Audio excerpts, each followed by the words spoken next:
On stage, John Bellman. Hello. Hello. You having a good night? Yeah. It is good, isn't it? It's tough to stand up here, though. It's tough for people to stand up in front of work colleagues and friends and, you know, some of the assholes you don't like.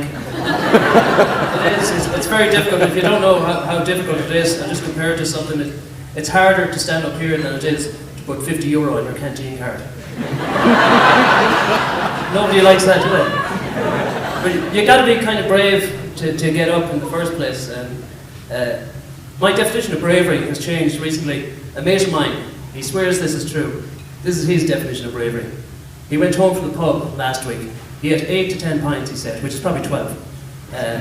Smelling of drink and fags. He wasn't even supposed to be out. And there was lipstick on his collar. He arrived home, the wife was waiting at the door. And he just said, gave her a slap in the arse and said, "You're next, fatso."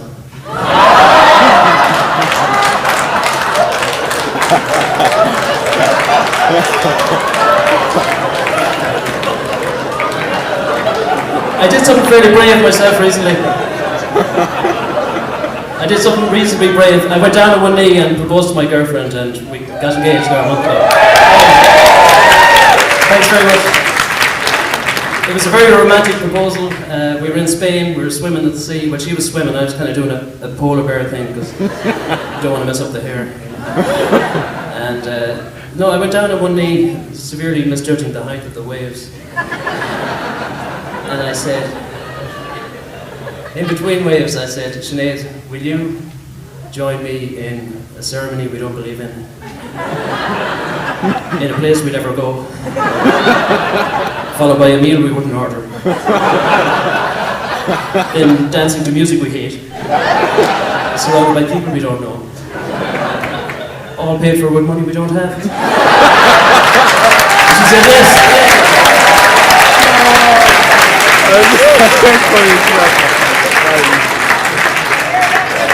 Sinead is organising the wedding. She's organising everything because she has, like a lot of Irish women, OCD.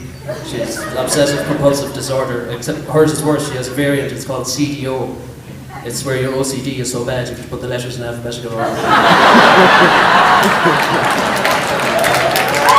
And we're hoping to, you know, we'd like to have a big white wedding, but, you know, we don't want to go full knacker on it, you know. Like a horse and carriage would be lovely, but you don't want to look like you're marrying your relations.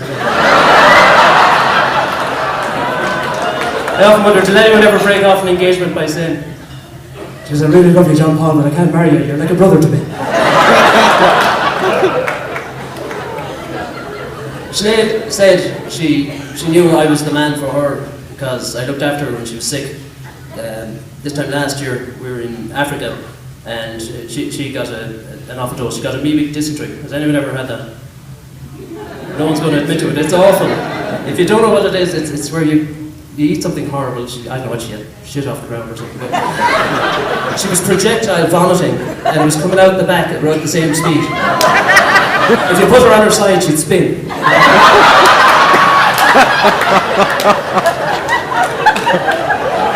But I had to take care of her, you know, and she was in hospital. Eventually she got her shit together, and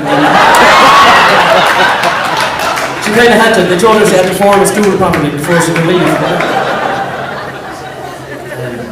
Speaking of forming stools properly, I'll tell you a bit about a furniture maker I know. It's my dad. He's elderly now. When I was young, he was a very handy man. He could make furniture, build extensions, you know, hang wallpaper, do all this kind of thing. And I can't.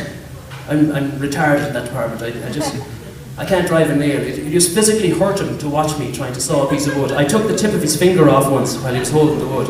And you can't believe this gobshite sprang from his loins. You know, it just, he nearly cries to look at me trying to do anything handy.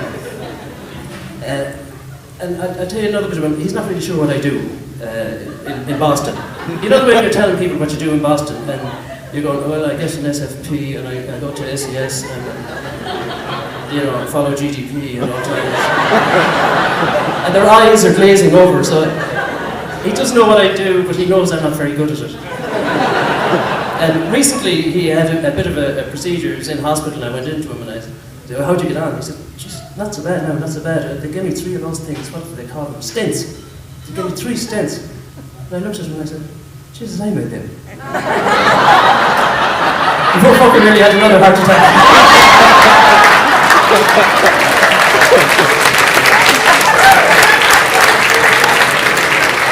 I mentioned earlier on that I was in Africa last year. That I went over with my now fiance. I don't like that word. I call her the chosen one. She doesn't like that either. I went over. We were doing some voluntary work because I'm great. She's a nurse, and there's loads of doctors and nurses. I just tagged along to play with the children or something. Yeah. And that's what we did the first night. We went out with about 200 of the local kids into this massive Croke Park-sized pitch, big, bumpy green. It was like Croke Park with cellulite, and if you can imagine. But we were kicking a ball around with all these kids, and I did what any 40-year-old bloke would do: is I tore around like an idiot, thinking I was great for 10 minutes, and then I was absolutely shattered. And I was there going, and one of the little kids who I'd met earlier on, called Charles, came up to me, and he said, John, are you okay? And I said, yes, Charles, yes, I'm fine. He said, but what is the matter? And I said, well, you see, Charles, I am from Galway in the west of Ireland, and Galway is at sea level, and you are from Kilimanjaro in Tanzania, which is 2,000 meters above sea level. Now, pay attention, Charles, right? In Galway, there's a lot of oxygen in the air, whereas in Kilimanjaro, Tanzania, there is not a lot of oxygen in the air.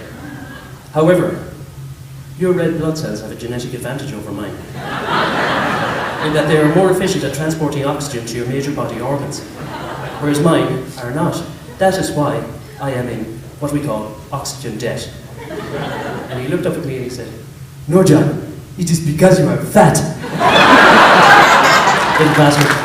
That's all for me. Thanks very much for joining me.